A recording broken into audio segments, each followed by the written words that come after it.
सहारा enterprises तुमच्या स्वप्नातली गाडी आता कमी किमतीत. इचलकरंजी शहरालगत असलेल्या कबनूर चंदूर रोडवर कोन्नूर पार्कमधल्या सहारा एंटरप्राइजेस इथं पश्चिम महाराष्ट्रातली विविध बँका आणि फायनान्स कंपन्यांनी जप्त केलेल्या जुन्या दुचाकी आणि चारचाकी गाड्यांची विक्री केली जाते. शोरूम किमतीपेक्षा 25 ते 50% कमी दरात, उत्तम स्थितीत आणि संपूर्ण कागदपत्रांसह त्वरित डिलिव्हरी. दुचाकी 20,000 पासून पुढे तर चारचाकी 50,000 पुढे. आपल्या पसंतीची कार किंवा बाईक आता अगदी परवडणाऱ्या दरात घेऊन जा. विश्वास, पारदर्शक व्यवहार आणि उत्तम सेवा हेच आमचं वैशिष्ट्य. पत्ता Konnur park, Kabnur Chandur road, Ichalkaranji. Proprietor Rajubhai Ajgar. संपर्क 8055810910 आणि 9860785786. सहारा एंटरप्राइजेस, दर्जा, विश्वास आणि बचत यांचं परिपूर्ण ठिकाण.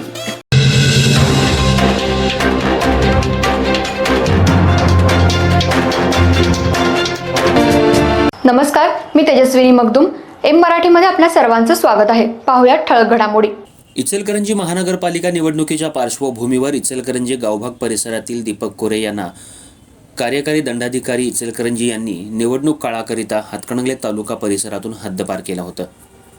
कार्यकारी दंडाधिकारी यांच्या आदेशावर नाराज होऊन इचलकरंजी इथल्या जिल्हा आणि सत्र न्यायालय यांच्याकडे दीपक कोरे यांच्या मार्फत ॲडव्होकेट सचिन माने यांनी या निर्णयाला आव्हान देणारी याचिका दाखल करून याचिकेमार्फत कार्यकारी दंडाधिकारी यांच्या एकतर्फी आदेशाला तात्काळ स्थगितीची मागणी केली होती.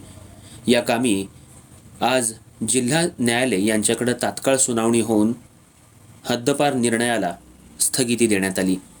या सुनावणी दरम्यान ॲडव्होकेट सचिन माने यांनी ही कारवाई केवळ राजकीय आणि विरोधकांच्या फायद्यासाठी केल्याचं, तसंच ही कारवाई चुकीची आणि कोणत्याही कायदेशीर बाबींचं अवलोकन न करता केवळ निवडणुकीच्या पार्श्वभूमीवर ठोस कारणांशिवाय केल्याचं दिसून येतं, असा युक्तिवाद केला.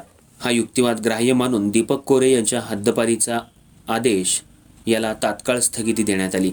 ही कारवाई राजकीय आणि निवडणुकीच्या पार्श्वभूमीवर केल्यानं आजच्या न्यायालयीन कामकाजाकडे संपूर्ण इचलकरंजी शहराचं विशेष लक्ष लागून राहिलं होतं.